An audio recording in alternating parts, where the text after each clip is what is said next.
Hi everyone, welcome to study word classes.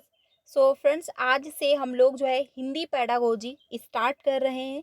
यानी कि content की जो क्लासेस हैं वो आज से स्टार्ट हो चुकी हैं। ये पेपर 1 में भी आपको मदद करेगा, साथ ही पेपर 2 में भी आपको हेल्प करेगा। क्योंकि हिंदी पेडागोजी जो होती है वो पेपर 1 एंड पेपर 2 दोनों की सेम होती है। तो सबसे पहले हम लोग जो है कंटेंट देखने वाले हैं, टॉपिक कि कौन कौन से टॉपिक आपको पढ़ने हैं, ठीक है, और कितने नंबर का आता है, ये भी जो है काफ़ी इम्पोर्टेंट है। तो चलिए फिर आज की क्लास को कंटिन्यू करते हैं। आज की जो क्लास है काफ़ी इम्पोर्टेंट होगी, क्योंकि पहले हम लोग जो है सारे टॉपिक देखेंगे, उसके बाद जो है हम लोग कंटेंट भी डिस्कस करने वाले हैं। ये क्लास आपको डेली 3 बजे मिलती है, जहाँ पर हम लोग पेपर 1 एंड पेपर 2 दोनों की तैयारी कर रहे हैं। और शाम को 5 बजे आपको क्लास मिलती है, उसमें हम लोग पेपर 2 के लिए जो है एसएसटी डिस्कस करते हैं। चैप्टर वाइज क्लासेस उसमें भी चल रही हैं। 7 चैप्टर कंप्लीट हो चुके हैं, तो आप लोग उसको भी ज्वाइन कर सकते हो। टेलीग्राम चैनल का लिंक आपको डिस्क्रिप्शन में मिल जाएगा, वहाँ से ज्वाइन हो जाइएगा, क्योंकि वहाँ पर सारी इंपॉर्टेंट पीडीएफ आपको मिल जाती है। तो चलिए फिर आज की क्लास को कंटिन्यू करते हैं। चैनल पर पहली बार आए हो तो प्लीज़ वीडियो को लाइक करके चैनल को सब्सक्राइब कर लीजिएगा, क्योंकि टीचिंग से रिलेटेड आपको सारी ऑफिशियल अपडेट टाइम से मिलती है। साथ ही सीटेट की तैयारी भी करवाई जाती है, तो आप लोग जो है हमारे साथ जुड़ सकते हैं। तो देखिए, पहला जो कंटेंट में यानी जो हिंदी पेडागोजी में जो पहला टॉपिक आता है वो है लैंग्वेज, यानी भाषा। भाषा किसको कहा जाता है, ये काफ़ी इम्पोर्टेंट है, क्योंकि हिंदी पेडागोजी जब हम पढ़ते हैं तो सबसे पहले भाषा के बारे में यानी लैंग्वेज के बारे में हम लोग समझते हैं। और ये जो है 1 नंबर का टॉपिक है, इसमें 1 नंबर का जो है क्वेश्चन पूछा जाता है। अब अगला जो पॉइंट है वो है भाषा अर्जन। क्योंकि भाषा अर्जन, भाषा अधिगम किसको कहते हैं, ये भी बहुत इंपॉर्टेंट है। जिन अभ्यर्थियों ने 1 से 2 बार एग्जाम सीटेट का दिया होगा, उनको पहले से पता होगा कि यहाँ से 100% क्वेश्चन पूछा ही जाता है। भाषा अर्जन किस वजह से होता है, ये भी जो है हम लोग डिस्कस करेंगे। मातृभाषा क्या है, ये हम लोग जानेंगे। भाषा अधिगम क्या है, इसको भी हम लोग समझेंगे कि भाषा जो है अर्जन में, साथ ही जो है भाषा अधिगम में क्या अंतर होता है, ठीक है। भाषा अर्जन व भाषा अधिगम में क्या अंतर है, ये भी हम लोग डिस्कस करेंगे। भाषा अर्जन व भाषा अधिगम का मुख्य अंतर क्या है, यानी कि दोनों में डिफरेंस तो है, लेकिन मुख्य अंतर क्या होता है, आखिर किस वजह से दोनों अलग हैं, ये जानेंगे। भाषा के विविध रूप, ठीक है, ये 3 नंबर का पूछा जा 3 नंबर का टॉपिक है। भाषा सीखने के चरण देखेंगे हम लोग, और भाषा शिक्षण की प्रमुख विधियां, और इन विधियों से जो है हमेशा क्वेश्चन पूछा ही जाता है। तो व्याकरण विधि पहले हम लोग डिस्कस करेंगे, उसके बाद व्याकरण अनुवाद विधि हो गया। प्रत्यक्ष विधि, देखिए क्वेश्चन पूछता है, और क्वेश्चन जो होता है वो इन्हीं किसी न किसी एक विधि से रिलेट कर रहा होता है, वहां पर आपको समझना होता है। जैसे प्रत्यक्ष विधि हो गया, अब प्रत्यक्ष विधि विधि में यानी डायरेक्ट मेथड मेथड जो होता है, इसमें क्या होता है, हम डायरेक्ट टू यानी जो है इंग्लिश टू इंग्लिश सीख रहे होते हैं। यानी उसमें हम अपनी मातृभाषा का प्रयोग नहीं करते हैं, जो भी लैंग्वेज हम सीख रहे हैं डायरेक्ट सीख रहे हैं, तो ये प्रत्यक्ष विधि के अंतर्गत चला जाएगा।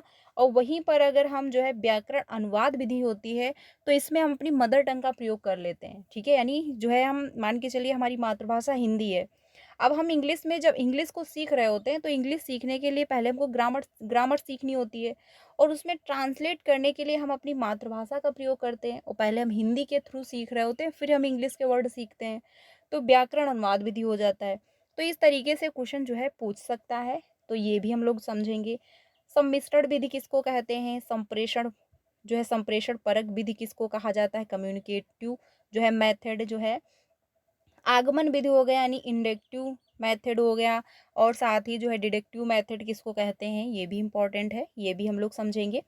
साथ ही जीन प्याजे बहुत इंपॉर्टेंट थ्योरी है, ये जो है सीटेट कभी भी ऐसा कोई भी आप पेपर उठा के देख लीजिए, कोई भी ऐसा पेपर नहीं गया होगा सीटेट का जहाँ पर जीन पियाजे से रिलेटेड, या फिर वाइगोस्की से रिलेटेड, इंक्लूसिव क्लासरूम से रिलेटेड, या फिर कोहलबर्ग हो गए, इन सभी थ्योरियों से पूछा ना गया हो, हमेशा पूछा जाता है। तो ये भी हम लोग डिस्कस करेंगे। साथ ही भाषा एवं विचार पियाजे के अकॉर्डिंग क्या है, ये जानेंगे। वाइगोस्की की थ्योरी डिस्कस करेंगे। भाषा और विचार जो है क्या अंतर है वाइगोस्की के द्वारा, ये जानेंगे क्योंकि इसमें काफ़ी कन्फ्यूज़न रहता है और इससे भी रिलेटेड हमेशा सीटेट जो है क्वेश्चन पूछता है, क्योंकि रीज़न ये है इसमें हर अभ्यर्थी कन्फ्यूज़ रहता है, यानी 50% अभ्यर्थी कन्फ्यूज़ रहता है। स्टार्टिंग में मैं भी, जब मैं सीटेट की तैयारी नहीं, जब सीटेट की मैं प्रिपरेशन कर रही थी एग्ज़ाम क्वालीफाई के लिए, तो मैं भी कन्फ्यूज़ हुई थी 1 से 2 बार। लेकिन धीरे-धीरे मेरा ये जो कन्फ्यूज़न था वो दूर हो गया, और एक बार जब आप अच्छे से समझ लोगे तो कन्फ्यूज़न दूर हो जाता है, और जब एक बार दूर हो जाता है तो फिर दोबारा से कन्फ्यूज़न नहीं होता है कि पहले भाषा आया, फिर विचार आया, फिर जीन पियाजे ने क्या बोला या फिर वाइगोस्की ने क्या कहा, ठीक है? तो ये रहा, और फिर हम लोग नॉम चॉम्स्की भी समझेंगे, क्योंकि नॉम चॉम्स्की से भी रिलेटेड एक क्वेश्चन पूछा जाता है, जो कि एलईडी के थ्रू इन्होंने बताया कि काफ़ी एक्टिव रहता है। भाषा कौशल कौन-कौन से हैं, ये हम लोग जानेंगे। 4 प्रकार के भाषा कौशल हैं, ठीक है? लेखन के प्रकार क्या हैं, ये हम लोग समझेंगे। भाषाई विकार क्या होता है, क्योंकि डिसेबिलिटी से रिलेटेड भी ये क्वेश्चन पूछा जाता है, चाहे वो डिस्लेक्सिया हो जाए, डिस्ग्राफिया पूछे, डिस्कैल्कुलिया हो, कोई भी एक पूछ लेता है। शिक्षण जो है त्रिआमी, जॉन डेवी ने ये जो है दिया, इसको भी जानेंगे। शिक्षण सूत्र जो है, यानी कि टीचिंग जो है मेथड जो होते हैं वो हम लोग समझेंगे।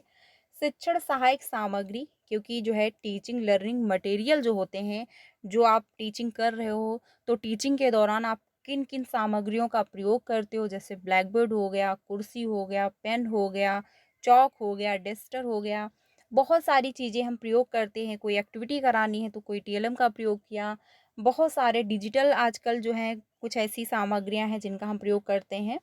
तो इन सब चीज़ों को हम सीखेंगे। साथ ही जो है शिक्षण सहायक सामग्रियों के अंतर्गत दृश्य सामग्री आ जाता है, श्रवण सामग्री आता है, ठीक है? तो इसको भी समझेंगे। निदानात्मक शिक्षण, यानी जो है डायग्नोस्टिक जो है टेस्ट, ये समझेंगे। साथ ही रेमेडियल टीचिंग हो गया, ये समझेंगे कि पहले डायग्नोस्टिक टेस्ट होता है या फिर रेमेडियल टीचिंग होगा। उपलब्धि परीक्षण क्या है, इसको जानेंगे। साथ ही दक्षता परीक्षा क्या होता है, ये भी हम लोग समझेंगे। और अभिरुचि परीक्षा क्या है, ये भी हम लोग, ठीक है, समझेंगे। साथ ही जो है मुख्य कौशल क्या है, ये जानेंगे। पुनर्बलन क्या होता है, बहुभाषिकता, मल्टीपल जो है लैंग्वेज क्या है, ये इंपॉर्टेंट है ये भी, क्योंकि हर बार पूछता है। पाठ्य पुस्तक यानी टेक्स्ट बुक क्या होती हैं, कैसे डिजाइन की जाती हैं हर एज के अकॉर्डिंग, ये जानेंगे। त्रिभाषा सूत्र मोस्ट इम्पॉर्टेंट, हमेशा पूछता है। तो देखिए ये जितने भी टॉपिक मैंने आपको अभी यहाँ पर डिस्कस किया आपके साथ, ये सारे टॉपिक इम्पॉर्टेंट हैं, हर एक टॉपिक से क्वेश्चन पूछा ही जाता है, और ये सारे टॉपिक हम लोग कवर करने वाले हैं डेली 3 बजे की क्लास में। देखिए सबसे पहले हिंदी पेडागोजी हम लोग कंप्लीट कर लेंगे, देन हम लोग जो है ईवीएस पे चलेंगे, उसके बाद हम लोग सीडीपी पे चलेंगे, क्योंकि सीडीपी थोड़ा सा जो है देखा जाए, जो उसका सिलेबस है थोड़ा सा लेंथी होता है, और सिलेबस अगर लेंथी ना भी हो तो उसमें डिस्कशन बहुत होता है, ठीक है, क्योंकि बिना डिस्कशन किए जो है चीज़ें समझ में नहीं आती हैं। तो इस वजह से पहले हम लोग हिंदी पेडागोजी क्वेश्चन जो है, यानी पीवाईक्यू क्वेश्चन की क्लासेस की हुई है, हिंदी पेडागोजी और आपका जो है सीडीपी की, तो वो प्लेलिस्ट बनी हुई है, आपको मिल मिल जाएंगी। अगर आप प्रीवियस के क्वेश्चन की प्रैक्टिस करना चाहते हो, पहले समझना चाहते हो कि सीटेट में कैसे क्वेश्चन पूछे जा रहे हैं, क्योंकि बहुत से ऐसे अभ्यर्थी होंगे जो फर्स्ट टाइम जो है एग्ज़ाम देने वाले होंगे, बहुत से ऐसे अभ्यर्थी होंगे जो 2 से 3 बार एग्ज़ाम दे चुके होंगे, उनका क्वालिफाई नहीं हुआ है, क्योंकि सीटेट का रिजल्ट बहुत ज़्यादा डाउन जा रहा है। मेन रीज़न जो है यही है कि कोई थ्योरी या फिर कोई कंटेंट नहीं पढ़ना चाहता। सभी चाहते हैं कि हम मॉक टेस्ट खरीद लें, किसी की नोट्स जो है ले लें, जिससे हमारा क्लियर हो जाए। तो देखिए ऐसा पॉसिबल नहीं है। रीज़न है कि आज की डेट में सीटेट बहुत टफ है। 2011 का क्वेश्चन उठा के देखिए ईज़ी था, बट आज की डेट का क्वेश्चन उठा के देखिए काफ़ी टफ है। सिलेबस सेम है, सिलेबस चेंज नहीं हुआ है, तो आखिर कहाँ पे गड़बड़ी है? लैंग्वेज। सीटेट लैंग्वेज बहुत घुमा रहा है। देखिए जिस चीज़ पे आप फंसते हो सीटेट वहीं से क्वेश्चन पूछता है, और वहाँ से जब आप क्वेश्चन पूछेगा सीटेट, तो नॉर्मल सी बात है, अगर आपका कंटेंट क्लियर नहीं है, आपका कॉन्सेप्ट क्लियर नहीं है, तो आप वहाँ पर लटक जाओगे, कंफ्यूज हो जाओगे और गलतियाँ कर दोगे। क्योंकि थ्योरी का अगर होता तो आप कुछ ना कुछ करके लिख दोगे, कहीं ना कहीं कुछ सही हो जाएगा, नंबर मिल जाता। बट यहाँ पर सीधे ऑप्शन वाले होते हैं, अगर नंबर आपने गलत टिक किया है तो आपका नंबर गया तो फिर गया, ठीक है। तो इस वजह से कंटेंट एंड कॉन्सेप्ट बहुत इंपॉर्टेंट है, पहले कॉन्सेप्ट क्लियर करिए, क्योंकि अगर आपका कॉन्सेप्ट कंप्लीट है तो क्वेश्चन कैसे भी पूछे। मान के चलिए अगर आपको पता है कि आपका विद्यालय यहाँ पर है, अब आप सीधी रोड ये गई हुई है, आप इस पर सीधे रास्ते पे जाइए या फिर एक रास्ता ऐसे-ऐसे घुमा के गया हुआ है, इस पे चलिए। अब आपको पता है, आपका कॉन्सेप्ट क्लियर है कि मेरा विद्यालय यहाँ पर है। अब आपको इस रास्ते से जाना पड़े तो भी आप पहुँच जाओगे, चाहे ये सीधा रास्ता हो तो भी आप पहुँचोगे। लेकिन अगर आपने रट रखा है कि ये सीधे ऐसे चले जाएँगे बट आप इस रास्ते पे आए तो आप ग जो है कन्फ्यूज़ हो जाओगे। तो इसी वजह से सबसे इम्पोर्टेंट है कि कॉन्सेप्ट क्लियर करें। पेपर 1 के लिए तो देखिए पेपर 1 क्वालीफाई हो जाता है क्योंकि पेपर 1 इतना टफ नहीं होता है। बात आती है पेपर 2 की और इसमें सभी फँसते हैं। मेरा जो है पेपर 1 एंड पेपर 2 दोनों क्लियर हो गया था। फर्स्ट टाइम में मैंने जो है पेपर 1 एंड पेपर 2 दोनों फॉर्म फिल अप किए थे और मेरा फर्स्ट अटेम्प्ट में ही क्लियर हो गया था। मुझे सेकंड टाइम अप्लाई नहीं करना पड़ा था। देखिए मैंने खुद से पढ़ाई की हुई थी, बाकी यूट्यूब की हेल्प ली। बाकी मैंने किसी की ऑफ़लाइन या ऑनलाइन कोचिंग जॉइन नहीं किया था। ना ही किसी के मैंने मॉक टेस्ट वगैरह लिए हुए थे। मैंने फर्स्ट टाइम अप्लाई किया था और खुद से तैयारी की थी। बाकी जो है यूट्यूब की मदद ली थी मैंने और वहीं से मेरा क्लियर हो गया था और मेरा स्कोर भी अच्छा खासा हुआ था। तो जिस तरीके से मैंने अपनी तैयारी की हुई थी और जिस हिसाब से मेरा बेस्ट स्कोर हुआ था, उसी हिसाब से मैं आप लोगों की तैयारी करवाती हूँ, प्रिपरेशन करवाती हूँ। जो मुझे आता है, वो मैं आप लोगों के साथ डिस्कस करती हूँ और बहुत से ऐसे अभ्यर्थियों को समझ में भी आता है। कुछ ऐसे अभ्यर्थी हैं जिनका क्वालीफाई भी हुआ है। तो एक बार जो है मेरी क्लासेस देखिए, शायद आपको अच्छा लगे, समझ में आए क्योंकि सबका जो समझाने का तरीका है वो चेंज है, ठीक है? शायद जो है आपको मेरा समझाने का तरीका समझ में आए। देखिए मैं ये नहीं कहती कि आप 10 टीचरों से पढ़ो या फिर आप मेरे से ही पढ़ो। आपको जहाँ समझ में आता है, जिस भी टीचर से समझ में आता है आप उस टीचर से पढ़िए। लेकिन एक टीचर से पढ़िए, 10 टीचरों से ना पढ़ें। देखिए यूट्यूब पे क्या होता है, फ्री में क्लासेस मिल रही होती हैं हमको, तो हम 1 घंटे इस एक टीचर की क्लास देख लेते हैं, दूसरे घंटे दूसरे टीचर की देख रहे हैं, तीसरे घंटे तीसरे टीचर की देख रहे हैं। ऐसा ना करें। एक टीचर से पढ़ें, एक सब्जेक्ट एक टीचर से पढ़ें। मान के चलिए किसी की सीडीपी बहुत अच्छी है, आपको उसका समझाने का तरीका आपको बहुत अच्छे से समझ में आ रहा है, तो आप उससे पढ़ लें। बट उसका समझाने का जो तरीका हिंदी पेडागोजी है, वो आपको नहीं समझ में आ रहा, तो मत पढ़ें। आप दूसरे टीचर से पढ़ लें, जिसका समझाने का तरीका बेहतर हो। तो एक सब्जेक्ट आप एक ही टीचर से पढ़ें जिसका डिस्कशन आपको समझ में आता हो। अब दूसरी सब्जेक्ट आपको नहीं समझ में आती तो जिससे भी समझ में आती है आप उस टीचर से पढ़ें। बट एक ही देखिए, एक बुक को आप 10 बार पढ़ोगे तो ज़्यादा समझ में आएगा।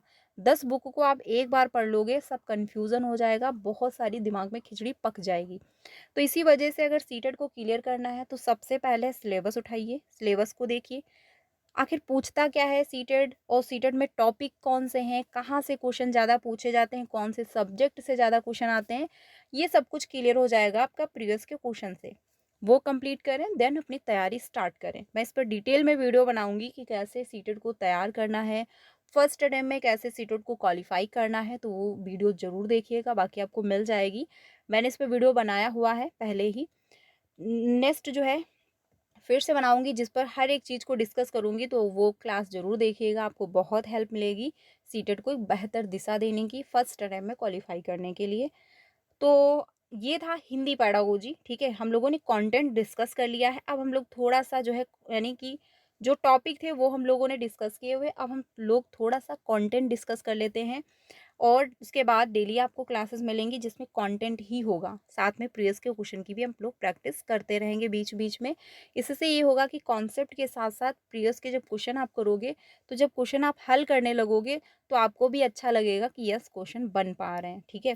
देखिए सीटेट को अगर क्वालीफाई करना है फर्स्ट अटेम्प्ट में, तो 2 काम करें, कंटेंट के साथ-साथ प्रीवियस के क्वेश्चन 2 काम कर लीजिए और बाकी खुद के थोड़े बहुत नोट्स बना लीजिए अपनी लैंग्वेज में, आपको समझ में आए बस इतना काफ़ी है, ठीक है? और मल्टीपल रिवीजन करिए, टाइम दीजिए, ये नहीं कि 24 घंटे में आप जो है 10 घंटे दे रहे हो सीटेट को, 2 से 3 घंटे भी दीजिए सीटेट को, तब भी आपका सीटेट क्वालीफाई हो जाएगा, कोई भी दिक्कत नहीं होगी। और अब तो सीटेट बहुत अच्छा है क्योंकि सीटेट अगर एक बार क्वालीफाई हो गया आपका तो लाइफ टाइम वैलिड भी है, दोबारा से आपको फॉर्म अप्लाई करने की कोई भी ज़रूरत नहीं है। तो हम लोग डिस्कस करते हैं, देखिए पहला ही टॉपिक है भाषा, लैंग्वेज। आखिर लैंग्वेज है क्या? क्योंकि जहाँ पर हम बात करते हैं हिंदी की तो सबसे पहले आती है लैंग्वेज, कौन-सी भाषा में हम बात करते हैं। अगर आप अपने घर में भी बात कर रहे हो तो भी किसी न किसी लैंग्वेज में बात कर रहे हो। आप सोशल मीडिया का भी प्रयोग करते हो तो भी किसी न किसी लैंग्वेज में, जैसे कि फ़ोन है। अब फ़ोन की सेटिंग आपने देखा होगा, बहुत लोगों की हिंदी में होती है, बहुत लोगों की इंग्लिश में होती है। अभी आप फ़ोन चला रहे हो तो भी उसमें लैंग्वेज का प्रयोग हो रहा है। कोई हिंदी के माध्यम से मोबाइल चलाता है, कोई इंग्लिश के माध्यम से, ठीक है? अपनी-अपनी सेटिंग होती है लैंग्वेज की। तो हम कुछ भी चीज़ें सीख रहे हैं दुनिया में, हम किसी से भी कनेक्ट हो रहे हैं, अपनी अपनी बात को दूसरे तक पहुँचा पा रहे हैं, वो हम भाषा के ही माध्यम से पहुँचाते हैं। आपको कुछ चाहिए होगा, आप घर पे बोलोगे, आप लैंग्वेज का प्रयोग कर रहे हो, तभी जाके बात ट्रांसफ़र हो रही है। आप किस अपने फ्रेंड को, किसी को नोटिस लिख रहे हो या फिर पत्र लिख रहे हो, तो लिखित भाषा में आप अपनी भाषा का प्रयोग कर रहे हो, लिखित भाषा में, और अपने मैसेज को ट्रांसफ़र कर रहे हो। आज की डेट में चैटिंग काफ़ी होती है। अब चैटिंग में क्या होता है कि आप लिखते हो, तो वहाँ पे लिखित भाषा का आप प्रयोग कर रहे हो और आप अपनी मन की बातें ट्रांसफ़र कर रहे हो सामने वाले को, ठीक है? मौखिक भाषा भी हम लोग संकेत के माध्यम से जो है, आप एक-दूसरे की बातें हम समझ जाते हैं, तो वो क्या हो जाता है, मौखिक भाषा हो जाता है, ठीक है? तो लैंग्वेज यानी कि किसी भी चीज़ को हम, या फिर कुछ भी हम ट्रांसफ़र कर रहे हैं, कुछ भी हम सीख रहे हैं, अपनी जो है, अपने विचार, अपनी जो थॉट है, अपने जो मतलब अपने विचार हैं, अपनी थॉट है, जो भी है ए टू ज़ेड, हम अगर सामने वाले को अभिव्यक्त कर रहे हैं या फिर सामने वाले से सुन रहे हैं, सीख रहे हैं, तो किसी न किसी लैंग्वेज में ही सीख रहे हैं, ठीक है? तो यहाँ पर बताया गया है कि भाषा हमारे विचारों को व्यक्त करने तथा दूसरे के विचारों को समझने का एक साधन है। सिंपल सी लाइन में क्या है कि भाषा जो होती है, वो हमारे विचारों को व्यक्त करने, यानी कि अब हमको प्यास लगी है तो हम बोलेंगे ना कि हमको प्यास लगी है, या फिर हम संकेत के माध्यम से बोलेंगे, या फिर हम लिखित में बोल देंगे कि हमको प्यास लगी है, ठीक है? तो क्या हुआ, हम अपने विचार, मैंने बताया कि मुझे प्यास लगी है, दूसरों को यानी दूसरों के विचारों को समझने का साधन है। यानी कि मान के चलिए, आपका फ्रेंड सामने वाला जो दुखी है, अब वो बता रहा है कि यार आज मैं बहुत परेशान हूँ। उसने क्या किया, अपना विचार बताया कि आज वो परेशान है, ठीक है? वो दुखी है, तो आपने उसने अपनी लैंग्वेज के माध्यम से बताया। तो हम अपने विचारों को व्यक्त करने तथा दूसरों के विचारों को समझने का एक साधन होता है लैंग्वेज। हम लैंग्वेज के माध्यम से ही अपने विचारों को अभिव्यक्त कर पाते हैं और दूसरों के विचारों को समझ पाते हैं, ठीक है? उसको कहते हैं लैंग्वेज। सिंपल सी एक लाइन में ध्यान रखिएगा, इम्पोर्टेंट है कि लैंग्वेज क्या है। हम अपने विचारों को अपने विचारों को व्यक्त करने के लिए तथा दूसरे के विचारों को समझने के लिए एक साधन है। इसके माध्यम से हम समझ पाते हैं दूसरों के विचारों को और अपने विचारों को व्यक्त कर पाते हैं लैंग्वेज के माध्यम से। केवल संप्रेषण का माध्यम ही नहीं, इसके अन्य कुछ प्रकार हैं, जैसे कि भाषा विचारों के आदान-प्रदान के साधन के रूप में, यानी कि जो भाषा होती है वो विचारों के आदान-प्रदान के रूप में होती है, क्योंकि हम अपने विचारों का आदान-प्रदान करते हैं तो वो लैंग्वेज के ही माध्यम से करते हैं, ठीक है? भाषा सामाजिक जीवन को सार्थक बनाने के रूप में, यानी कि जो लैंग्वेज है वो सामाजिक जीवन, जैसे कि लैंग्वेज का बहुत रोल होता है। लैंग्वेज के माध्यम से, यानी भाषा का प्रयोग अगर आप अच्छे से करेंगे, तो जो व्यक्ति आपको जो है कुछ भी नहीं दे रहा होगा, शायद वो कुछ दे दे। लेकिन लैंग्वेज का अगर आपने गलत प्रयोग कर दिया, तो अगर वो आपको 10 रुपए भी देना चाह रहा होगा, तो शायद वो 1 रुपया ना दे। तो लैंग्वेज जो होती है वो बहुत इम्पोर्टेंट होती है। भाषा डिपेंड करती है आप कैसे जो है बोल रहे हो। उस वो मतलब लैंग्वेज जो है माहौल बना देती है वैसा, जैसा मतलब अगर आपने अच्छी लैंग्वेज का प्रयोग किया है तो अच्छा होगा आपके साथ, बट आपने अगर गलत लैंग्वेज का प्रयोग कर दिया है तो उस हिसाब से माहौल बनेगा, ठीक है? तो लैंग्वेज बहुत इम्पोर्टेंट होती है, ये आप लोग ध्यान रखिएगा। भाषा ज्ञान प्राप्ति के साधन के रूप में है, क्योंकि जो भी हम सीखते हैं ए टू जेड, दूसरी लैंग्वेज सीख रहे हैं या फिर कुछ भी हम सीख रहे हैं, तो लैंग्वेज के माध्यम से सीखते हैं। भाई भाषा जो है ज्ञान प्राप्ति का साधन है, क्योंकि अगर आप टीचर से मान के चलिए कुछ सीखते भी हो तो वो किसी न किसी लैंग्वेज में आपको पढ़ा रहा है, चाहे वो मैथ हो, इंग्लिश हो, संस्कृत हो, कुछ भी हो। भाषा साहित्य, चाहे वो डांसिंग हो, कुछ भी हो, ए टू जेड किसी न किसी लैंग्वेज में आप सीख रहे होते हो। भाषा साहित्य, कला, संस्कृत और जो है सभ्यता को विकसित करने में सहायक के रूप में है। यानी कि जो साहित्य कला हुई, संस्कृत है, संस्कृति यानी जो रीति रिवाज है, हमारे जो सभ्यता है, कैसे हमको रहना चाहिए समाज में, कैसे कपड़े पहनने चाहिए, कैसे लोगों से बातचीत करना चाहिए, तो ये सब हम जो है भाषा के माध्यम से ही सीख रहे होते हैं। लिपि जो है भाषा का लिखित रूप होता है, यानी जो लिपि होता है वो भाषा का क्या है, लिखित रूप है, और हिंदी की जो लिपि है वो क्या है, देवनागरिक है, ये ध्यान रखिएगा, ठीक है। भाषा और लिपि के बीच कोई निश्चित संबंध नहीं होता है। कोई भी भाषा किसी भी लिपि में लिखी जा सकती है, ठीक है। यानी कि इसका कोई निश्चित संबंध नहीं है कि ये लैंग्वेज सिर्फ इसी लिपि में लिखी जाती है। कोई भी लिपि जो है किसी भी, यानी कोई भी भाषा जो है वो किसी भी लिपि में लिखी जा सकती है, ये नॉर्मल है। तो ये है लैंग्वेज, ठीक है। यानी कि लैंग्वेज जो है भाषा हमारे विचारों को व्यक्त करने तथा दूसरों के विचारों को समझने का एक साधन है। आई होप आपको लैंग्वेज समझ में आ गया होगा, यानी 1 नंबर पक्का हो चुका है, क्योंकि लैंग्वेज से क्वेश्चन हमेशा पूछा जाता है, ये आप लोग ध्यान रखिएगा। अब भाषा के भेद यानी कि रूप कैसे कितने होते हैं वो हम लोग जानते हैं। तो लिखित, जो कि चैटिंग करते हो आज की डेट में काफ़ी ज़्यादा। मौखिक यानी कि आप संकेत के माध्यम से अपने फ्रेंड लोगों से संकेत कर दिया कि आज मूड ऑफ है, वहाँ पे चलते हैं, ये है वो है, तो वो क्या है, संकेत माध्यम से आप जो है मौखिक रूप से आप जो है कर लेते हो। बाकी यानी कि सॉरी, मौखिक का मतलब हुआ बोलकर, यानी कि आप जो है बोलते हो, ठीक है, अपने जो विचार हैं या फिर सामने वाले के विचार सुनते हो, तो मौखिक भाषा है। सांकेतिक भाषा में जो आप संकेत करते हो, इशारे करते हो और सामने वाला समझ जाता है, उसको कहते हैं सांकेतिक भाषा। तो कितने प्रकार की होती है? 3 प्रकार की। लैंग्वेज जो है वो कितने प्रकार की है? 3। लिखित भाषा, मौखिक भाषा और सांकेतिक भाषा, ध्यान रखिएगा। लिखित भाषा मौखिक भाषा की तुलना में अधिक स्थायी है। बहुत इंपॉर्टेंट लाइन है, क्यों? मान के चलिए किसी ने कह दिया कि ठीक है आज से मेरी प्रॉपर्टी तुम्हारे नाम। अब उसने सिर्फ बोल दिया। अब कल को जाके आप बोलोगे कि आपने तो बोला था उस दिन कि मेरी सारी प्रॉपर्टी आपके नाम है। तो वो कहेगा कोई प्रूफ है? अब आपके पास कोई प्रूफ तो है नहीं, ना तो आप कोर्ट जा सकते हो, ना किसी की हेल्प ले सकते हो, क्योंकि आपके पास कोई प्रूफ नहीं है। अगर आप कोर्ट भी जा रहे हो तो उसके लिए आपको प्रूफ चाहिए होगा। आप कंप्लेंट भी करवा रहे हो तो भी उसके लिए आपको प्रूफ देना होगा। लेकिन अगर वो लिखित रूप में दे रहा है कि यस आज से ये जितनी भी मेरी प्रॉपर्टी है वो आपके नाम है, और अगर वहाँ पे वो साइन कर देता है, तो वो क्या है, स्थायी हो गया। अब वो अगर आपके पास हो है तो वो बदल नहीं सकता है, ठीक है। अगर आपने कुछ लिख के दे दिया है या फिर आपने लिख दिया है तो वो मिट नहीं सकता है, ठीक है। तो इसीलिए जो मौखिक भाषा है उससे लिखित भाषा जो होती है वो काफ़ी स्थायी होती है। बोलना है तो कुछ भी किसी ने बोल दिया बस खत्म, लेकिन लिख के अगर किसी ने दे दिया है तो वो स्थायी हो जाता है, उसको इतनी जल्दी मिटाया नहीं जा सकता है। तो इसलिए ध्यान रखिएगा कि जो है लिखित भाषा मौखिक भाषा की तुलना में ज़्यादा स्थायी होती है, ठीक है। अब अगर बात की जाए भाषा अर्जन, थोड़ा-सा हम लोग जो है भाषा अर्जन को आज रहने देते हैं, क्योंकि रीज़न ये है कि भाषा अर्जन और भाषा अधिगम दोनों कनेक्ट करके हमको समझना होगा, क्योंकि दोनों टॉपिक एक दूसरे से रिलेट करते हैं। और जब तक हम एक दूसरे से रिलेट करके चीज़ें समझेंगे नहीं, तब तक चीज़ें हमारे दिमाग में फिट नहीं होंगी, ठीक है। तो इसीलिए आज के लिए इतना ही रखते हैं। कल हम लोग भाषा अर्जन के साथ-साथ भाषा जो है अर्जन किस वजह से होता है ये जानेंगे, और मातृभाषा क्या है ये जानेंगे, और सबसे इम्पोर्टेंट है भाषा अधिगम, क्योंकि भाषा अधिगम जो है की वजह से ये टॉपिक यहीं तक छोड़ रहे हैं।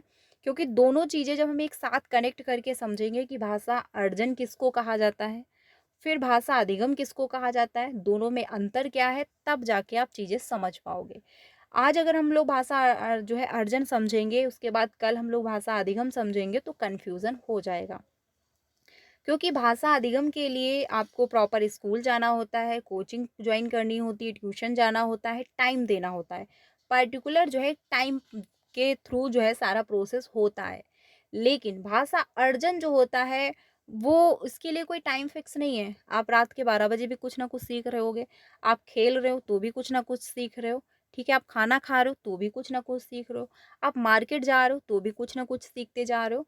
तो इस वजह से भाषा अर्जन और भाषा अधिगम में अंतर है, और दोनों अंतर होने के बावजूद भी भाषा अर्जन एंड भाषा अधिगम एक दूसरे से रिलेट भी करते हैं।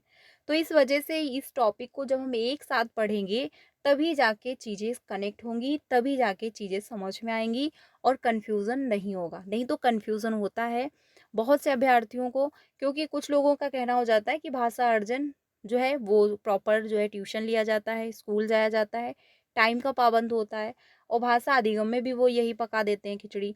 तो इसी वजह से थोड़ा-सा कन्फ्यूज़न रहता है, क्योंकि अधिगम में जो है आप प्रॉपर टाइम देते हो, प्रैक्टिस करते हो, समय देते हो, मेहनत करते हो। अर्जन में आपको कोई मेहनत करने की ज़रूरत नहीं पड़ती है, आप नॉर्मल सीख जाते हो अपने इन्वायरमेंट से, तो ये डिफ़रेंस है। अब इसको प्रॉपर तरीके से हम लोग कल की क्लास में समझेंगे, कल की क्लास भी बहुत इंपॉर्टेंट होगी।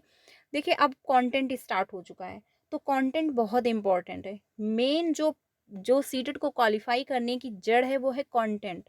कंटेंट के साथ-साथ प्रीवियस के क्वेश्चन। अब कुछ लोग कहेंगे प्रीवियस के क्वेश्चन की प्रैक्टिस कर लेते हैं, सीटेट क्वालिफाई हो जाएगा। तो ये बिल्कुल सही है, क्वालिफाई हो सकता है, 50-50 चांसेस हैं।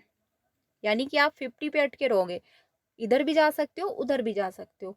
अब वहाँ पे काफ़ी जो है असमंजस की स्थिति हो जाती है कि आपका क्वालिफ़ाई है भी और नहीं भी है। उसी में जो है अब वो ऐसे अभ्यर्थी होते हैं जो कि अटक जाते हैं, जिनका 89 आ जाता है या फिर जिनका जो है 81 आ जाता है। ठीक है? अब ऐसे में क्या हुआ, आप 1 नंबर से रह गए या फिर आप 2 नंबर से रह जाओगे। अब आपको क्या करना होगा, 6 महीने आपको फिर से तैयारी करनी होगी, फिर से फॉर्म फिलअप करना होगा, 1000 या फिर अगर दोनों फॉर्म फिलअप करते हो तो 1200 आपको फिर से पे करने होंगे। इसीलिए जो है अगर प्रॉपर तरीके से कंटेंट कंप्लीट कर लोगे, फिर प्रीवियस के क्वेश्चन की प्रैक्टिस कर लोगे, तो 100% रहेगा कि आपका क्वालिफ़ाई हो जाएगा। एक बेहतर स्कोर भी आप कर लोगे, 100% का यानी 100 प्लस का आपका स्कोर रहेगा। तो इसी वजह से प्रीवियस के क्वेश्चन की प्रैक्टिस करके अगर आप चाहते हो क्वालिफ़ाई होगा, तो हो जाता है कुछ अभ्यर्थियों का, बाकी चांसेस नहीं है। तो रिस्क क्यों लेना? क्योंकि आपको फिर से अगर आप 1 नंबर से भी रह गए, तो आपको फिर से 1200 रुपए पे करने होंगे, प्लस आपको फिर से सारी सारी जो पढ़ाई है वो करनी होगी, फिर से आपके 6 महीने बर्बाद होंगे। तो इस वजह से कंटेंट के साथ-साथ प्रीवियस के क्वेश्चन की प्रैक्टिस करिए, खुद के जो है नोट्स बना लीजिए। देखिए प्रॉपर तरीके से बनाने की ज़रूरत नहीं है, बस अपने शब्दों में थोड़ा-थोड़ा लिख लीजिए, जो चीज़ें आपको समझ में आएँ। वो जो है लास्ट में बहुत हेल्प करेगा। बस यही काम करिए और अच्छे से पढ़िए, ध्यान से पढ़िए कि आपने कितना पढ़ा है, ठीक है? देखिए ये नहीं है कि आप 10 घंटे पढ़ते जा रहे हो और आपको कुछ समझ में नहीं आया कि मैंने कौन-कौन से टॉपिक पढ़े हुए हैं। आप 2 घंटे पढ़िए बट एनालिसिस करिए कि हमने क्या पढ़ा है और किसमें क्या-क्या इम्पोर्टेंट पॉइंट हैं। तो इस वजह से ये ज़रूरी नहीं है कि हम कितने घंटे पढ़ रहे हैं, ये मैटर करता है हमने क्या पढ़ा है, उसका एनालिसिस बहुत ज़रूरी है। तो ऐसे ही तैयारी करिए, बाकी मैं इस पे डिटेल में वीडियो बनाऊँगी कि कैसे सीटेट की प्रिपरेशन करनी है। चैनल के साथ बने रहिए जिससे आपको सारी ऑफ़िशियल अपडेट एंड जो सीटेट की तैयारी है एक बेहतर हो पाए। बाकी आप लोगों की क्या राय है कमेंट में ज़रूर बताइएगा। क्लास अच्छी लगी हो तो प्लीज़ लाइक कर दीजिएगा और अपने सारे फ्रेंड को शेयर करिएगा। एक बार अच्छे से मेरी क्लासेस देखिएगा, मैं 100% कहती हूँ आपको बहुत अच्छे से समझ में ज़रूर आएगा और आपका सीटेट भी फर्स्ट अटेम्प्ट में क्वालिफाई होगा। जैसे मैं कह रही हूँ वैसे प्रिपरेशन करिएगा ईमानदारी के साथ, 100% सीटेट आपका क्वालिफाई हो जाएगा। क्योंकि बहुत से अभ्यर्थियों का ऐसे ही क्वालिफाई हुआ है, मेरा खुद का भी हुआ है। देखिए मेरा खुद का सीटेट जो है फर्स्ट अटेम्प्ट में क्वालिफाई हुआ है, इसीलिए मैं 100% जो है कह सकती हूँ कि जैसे मैं बता रही हूँ आप अगर वैसे ही प्रिपरेशन करोगे तो क्वालिफाई होने में जो चांसेस हैं वो 100% बन जाते हैं, उसमें ना के बराबर कोई चांस नहीं है कि नहीं होगा, ठीक है? तो इसी वजह से जो है तैयारी करते रहें। बाकी नोटिफिकेशन अभी नहीं आया हुआ है, बहुत जल्द इसका नोटिफिकेशन आपको देखने को मिल जाएगा और नोटिफिकेशन का आप वेट ना करें, क्योंकि अगर आप सोच रहे हो नोटिफिकेशन आए तभी मैं जो है प्रिपरेशन स्टार्ट करूँ, तो देखिए कभी-कभी सीटेट 2 मंथ का ही टाइम देता है। अब 2 मंथ में आप जो है पेपर 2 भी कंप्लीट करना चाह रहे हो, पेपर 1 भी कंप्लीट करोगे, साथ में प्रीवियस के क्वेश्चन की प्रैक्टिस भी करोगे, तो ये नहीं हो पाता है, ठीक है? तो इसी वजह से पहले से तैयारी स्टार्ट करें, बाकी 1 मंथ के लिए प्रिपरेशन रखें कि हमको प्रीवियस के क्वेश्चन से प्रैक्टिस करनी है। ठीक है, तो तैयारी अभी से स्टार्ट कर दीजिए अगर नहीं किया हुआ है, क्योंकि बहुत इंपॉर्टेंट है। नोटिफिकेशन तो आ ही जाएगा, आज नहीं तो कल, और एग्ज़ाम तो क्लियर है कि जुलाई में होना ही है, क्योंकि जुलाई और दिसंबर इन 2 ही मंथ में जो है सीटेट का एग्ज़ाम जो है होता है साल में 2 बार, ठीक है? तो फ्रेंड्स आज के लिए इतना ही रखते हैं। क्लास अच्छी लगी हो तो प्लीज़ लाइक करिएगा। कल की क्लास बहुत इंपॉर्टेंट होगी, क्योंकि कल हम लोग भाषा अर्जन एंड भाषा अधिगम डिस्कस करेंगे, जो कि 2 से 3 नंबर आपके पक्के हो जाएंगे और आज 1 नंबर तो आपका 100% पक्का हो चुका है। तो चलिए फिर आज के लिए इतना ही, मिलते हैं नेक्स्ट वीडियो में। क्लास अच्छी लगी हो तो प्लीज़ लाइक ज़रूर करिएगा, बाकी कमेंट में अपनी राय ज़रूर दीजिएगा। Thank you.